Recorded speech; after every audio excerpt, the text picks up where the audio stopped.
Okay, naming compounds with, and I'm going to just start calling them PAIs because polyatomic ions is just too large of a word to write all the time. Polyatomic ions. Okay, and we're going to start by doing compounds that don't have any multivalent metals yet. Okay, no multivalence yet.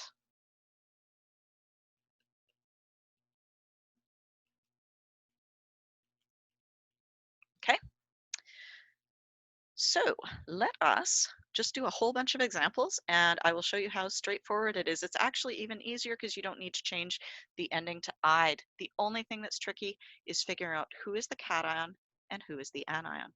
So we have AlPO4.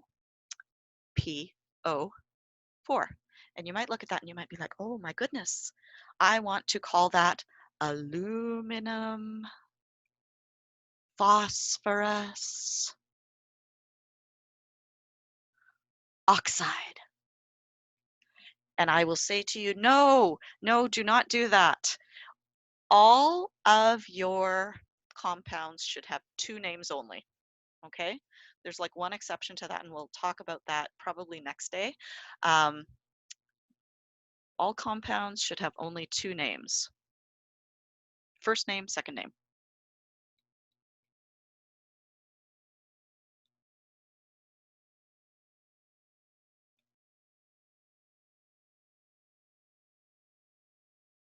One of the names is going to be for the cation.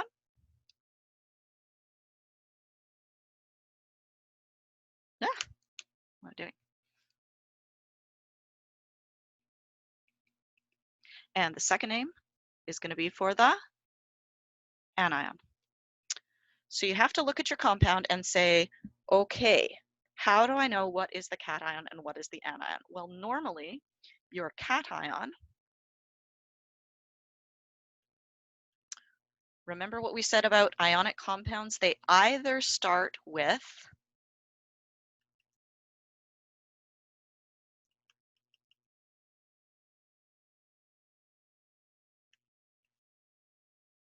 do you remember what ionic compounds start with?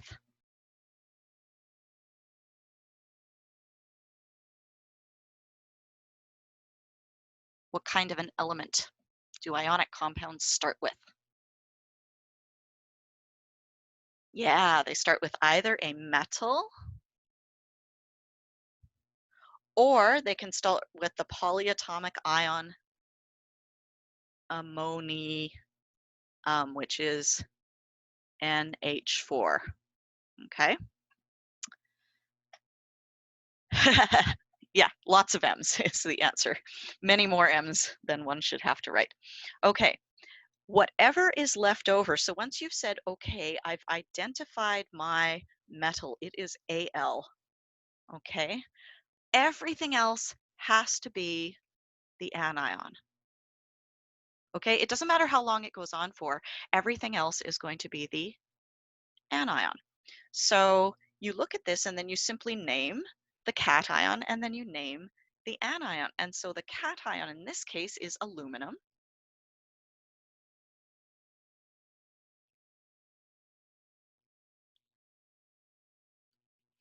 And the anion is PO4. And how do you know the name of PO4? I have put this in our files on Teams. It's called Polyatomic Ion Chart or something useful like that. And you can see that there are only two positive polyatomic ions. There is ammonium, make it bigger, ammonium, which is NH4. And then there's this weird one over here. It's actually mercury 1, which is very weird. And you might be like, why is mercury 1 got a 2+ charge? Didn't you say that the charge was the Roman numeral? I did, and I wasn't lying to you. I was not lying, I promise. In reality, what we have is we have, oh my God, I can write on PDFs. Oh, that's that's super exciting. I didn't know that. Okay. Anyway, we have two mercuries. Learning things every day here, guys. I have two mercuries and they are stuck together. Even though they're metals, they're stuck together covalently. Why? I don't know. Mercury is just a weird, weird element. Um, I mean, it's the only metal that's a liquid at room temperature. It's the only one that forms this weird sort of polyatomic ion. Each of these individual mercury atoms has a +1 charge. Okay. And so the that one comes from right there. Okay. So just be aware of that. You'll see some weird looking compounds along the way, like Hg2Cl2, and you'll be like, okay, why is it Hg2Cl2 instead of HgCl? And it's because mercury is weird. We were going to go and look up the name of PO4. All right, let's go look up PO4. And it will probably be in the P section. Some of them are a little weird, but most of them make some logical sense. So if we go down to P, we look and we're like, oh, where's PO4? Oh, there it is. Okay, there's our PO4, and its name is phosphate. So all you do is you just go, oh, I had aluminum, and now I have phosphate. So my compound will be aluminum, and my anion is phosphate. So all you do is you look up PO4 on the table, and you can see that its name is phosphate. Okay, and if we were going the other way, you could also look up its charge, which is 3 negative. So you don't have to memorize their charges either. Those are also given to you on the table. Our next one, let's say I had NH4I.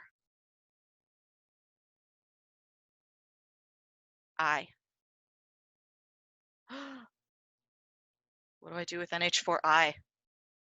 Well, I remember that my name is either going to be, my cation is either going to be a metal, or it's going to be or not it's going to be ammonium. And so we look and we're like, oh, it is ammonium. Here it is, ammonium.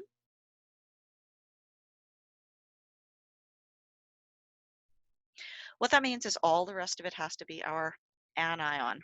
Okay, so we have ammonium, and then how do we name, you guys can tell me, how do we name iodide? Oh, I just told you. Well, that didn't work very well. That is iodide. Okay, so if your second element is not a polyatomic ion, you still have to change the ending to "ide" because this was not a polyatomic. Okay, you'll notice we did not change phosphate to phosphide. Polyatomic ions always keep their own ending. All right, what if we had KNO2?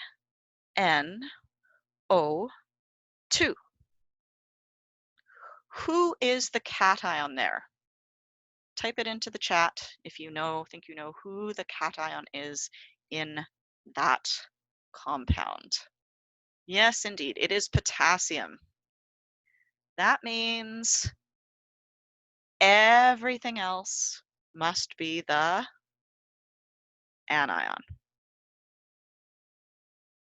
So we just named potassium. I told you we weren't doing any multivalent, so it doesn't need a prefix, or not prefix. It doesn't need a Roman numeral.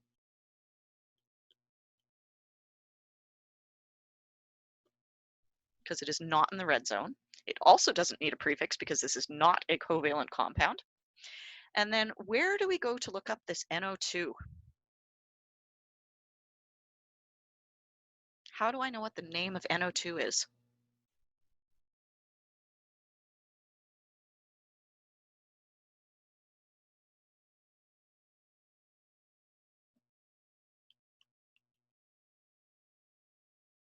You're going to look it up on the table. And if we were in class, I would have printed the table out on a green sheet and I'd be like, look at your green sheet, but I can't do that.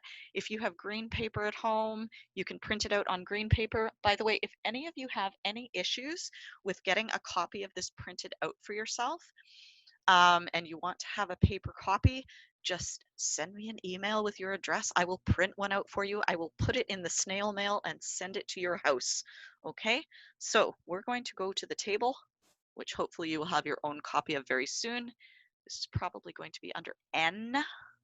Oh, and look, it is NO2, has a negative charge, and its name is nitrite. And if you've been keeping up on the videos, you'll know that nitrite has one less electron, not less electron, one less oxygen than nitrate. The 8 ion always has one more electron than the 8 ion, but they always have the same charge. You'll notice that this is a -1 and this is a -1. Is that nice for you to know? Yes. Do you have to memorize that? No.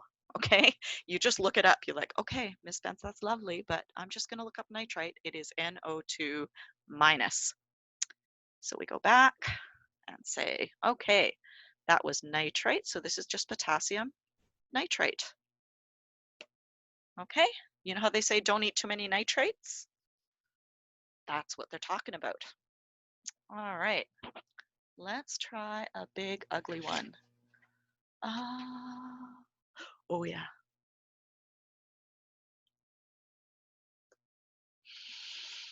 Hmm.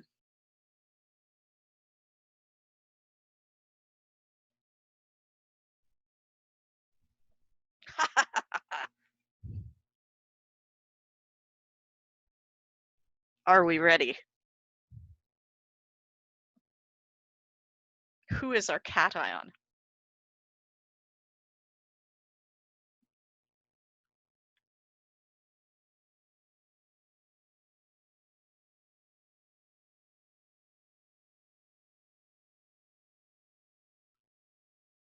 Yes, it is. It is ammonium, so that's our cation.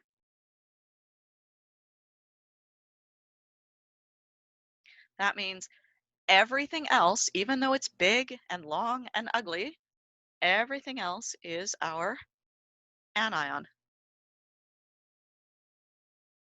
Okay, and so we are now just going to name that. We know that NH4 is ammonium. We don't even have to look that one up because we've used it so often today.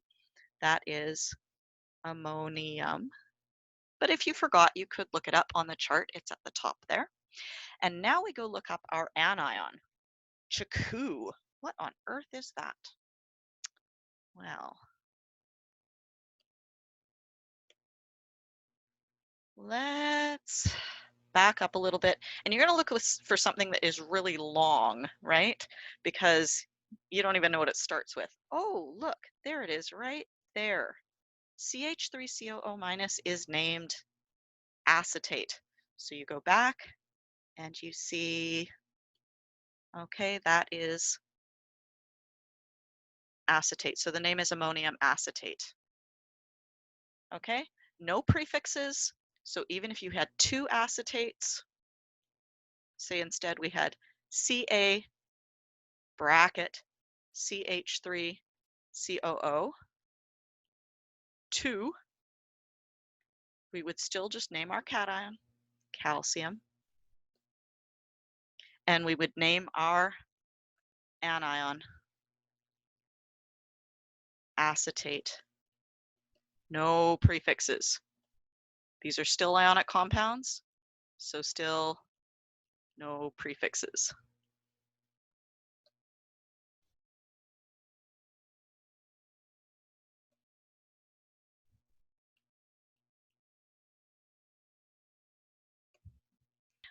In the meantime, I will also post some questions based on this. So I'll post a worksheet